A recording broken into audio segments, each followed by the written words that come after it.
ज्येष्ठ कृष्ण गणेश चतुर्थी व्रत कथा। दयादेव नामक ब्राह्मण की कथा। इस संदर्भ में पुराणों के अनुसार पार्वती जी ने पूछा कि हे पुत्र, श्री गणेश जी से कि हे पुत्र, ज्येष्ठ माह की चतुर्थी की किस तरह पूजा करनी चाहिए, अर्थात उस समय किस प्रकार पूजा करनी चाहिए। इस माह के गणपति जी का नाम क्या है। आहार में किस वस्तु का भोजन करना चाहिए, सूक्ष्म रूप में इस विधि को बताइए। श्री गणेश जी ने कहा, हे माते, ज्येष्ठ कृष्ण चतुर्थी सौभाग्य को बढ़ाने वाली तथा पति को देने वाली है। इस दिन मूषक रथ नाम के गणपति जी की पूजा पूर्ण भक्ति के साथ करनी चाहिए। इस दिन घी से बनाया हुआ भोजन जैसे हलवा, पूड़ी, लड्डू इत्यादि गणेश जी को समर्पित करें। ब्राह्मण को भोजन कराकर फिर स्वयं भोजन करें।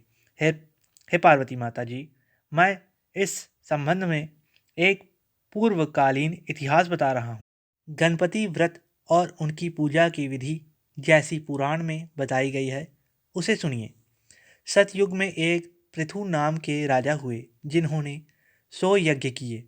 उनके राज्य के भीतर दयादेव नाम के एक ब्राह्मण रहते थे। वेदों में पूर्ण विद्वान उनके 4 पुत्र थे। पिता ने अपने चारों पुत्रों का विवाह वैदिक रीति से कर दिया था। उनकी 4 बहुओं में बड़ी बहू ने अपनी सास से कहा, हे सासू जी, मैं छोटेपन से ही संकट नाशक चतुर्थी का व्रत करती हूँ। मैंने अपने पिता के घर में भी इस मंगलदायक व्रत को किया है, इसलिए हे कल्याणी, आप मुझे यहाँ व्रत करने की आज्ञा देने की कृपा करें। बहू की बात सुनकर उसके ससुर ने कहा, हे बहू, तुम सब बहुओं में बड़ी और श्रेष्ठ हो।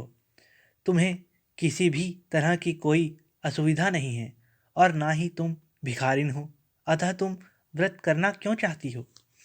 अभी तुम्हारा समय खाने पीने का है। ये गणपति जी कौन है, फिर तुम्हें इसकी आवश्यकता ही क्या है। थोड़े समय पश्चात बड़ी बहू गर्भवती हो गई।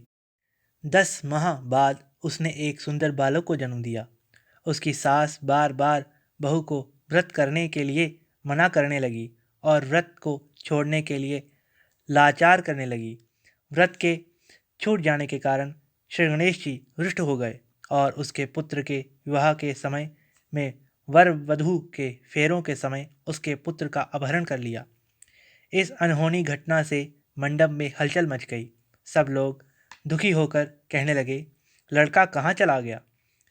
बारातियों द्वारा ऐसी खबर मिलने पर उसकी माता अपने ससुर दयादेव से रोकर कहने लगी, हे ससुर जी, आपने मेरा श्री गणेश चतुर्थी का व्रत छुड़वा दिया था, जिससे मेरा पुत्र गायब हो गया है, अर्थात लुप्त हो गया है।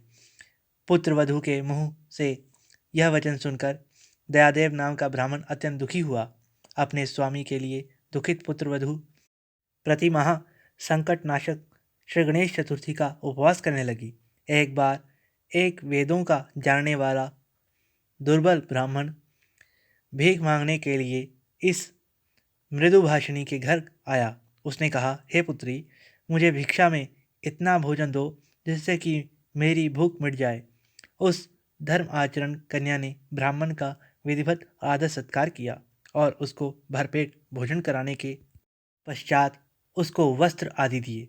कन्या के सेवा भाव से प्रसन्न होकर ब्राह्मण ने कहा, हे कल्याणी, हम तुम पर अति प्रसन्न हैं। तुम अपनी इच्छा अनुसार वरदान मांग लो। मैं वेशधारी ब्राह्मण गणेश जी हूँ और तुम्हारी श्रद्धा एवं प्रीति के फलस्वरूप ही यहाँ आया हूँ। ब्राह्मण की यह बात सुनकर कन्या हाथ जोड़कर कहने लगी, हे विघ्न विनायक, यदि आप मुझ पर प्रसन्न हो तो मुझे मेरे स्वामी के दर्शन करा दीजिए। कन्या के ऐसा कहने पर श्री गणेश जी ने उससे कहा कि हे उत्तम विचार वाली कन्या, जैसा तुम चाहती हो वैसा ही होगा। तुम्हारा स्वामी शीघ्र ही तुम्हें मिल जाएगा। ऐसा कहकर श्री गणेश जी वहीं अदृश्य हो गए। उसी समय सोम शर्मा नाम का एक ब्राह्मण उस ब्राह्मण बालक को शहर में लाए। अपने पुत्र को देखकर दयादेव बहुत प्रसन्न हुए। बालक की माता बहुत प्रसन्न हुई और प्रसन्नता से फूली न समाई तथा संपूर्ण नगरवासी बहुत प्रसन्न हुए। बालक की माता ने अपने पुत्र को छाती से लगा लिया और कहने लगी, गणपति जी की कृपा से ही मैंने अपने अपहरण किए गए पुत्र को पाया है। उसे नए कपड़ों एवं गहनों से सजाया। दयादेव तो बार बार नतमस्तक होकर कहने लगे, हे द्विजश्रेष्ठ, आपकी कृपावश ही मैंने अपने खोए हुए पुत्र को पाया है। उन्होंने सोम शर्मा को स्वादिष्ट भोजन कराकर धोती दुपट्टे आदि से सुशोभित कर उन्हें गोदान दिया और पुनः मंडप बनाकर विधिपूर्वक विवाह का कार्य पूरा किया। इससे समस्त पुरवासी बहुत प्रसन्न हुए। वह भाग्यशालिनी कन्या अपने स्वामी को पाकर धन्य हो गई। ज्येष्ठ माह की कृष्ण पक्ष की चतुर्थी मनुष्यों को मनोवांछित फल प्रदान करती है, मनुष्यों की मनोकामना पूर्ण करती है। इस दिन स्त्री पुरुषों को एकदंत गणपति जी की पूजा करनी चाहिए। हे देवी, पहले कहे गए विधान के अनुसार भक्ति श्रद्धायुक्त हो जो मनुष्य इस व्रत एवं पूजन को करेंगे उनकी समस्त कामनाएं पूरी होंगी। श्री कृष्ण जी कहते हैं, हे राजन युधिष्ठिर, भगवान गणपति जी के व्रत का यह महात्म्य है। अपने शत्रुओं का नाश करने हेतु आप भी इस व्रत को निश्चय ही कीजिए। धन्यवाद। ज्येष्ठ कृष्ण गणेश चतुर्थी व्रत कथा, दयादेव नामक ब्राह्मण की कथा। इस संदर्भ में पुराणों के अनुसार पार्वती जी ने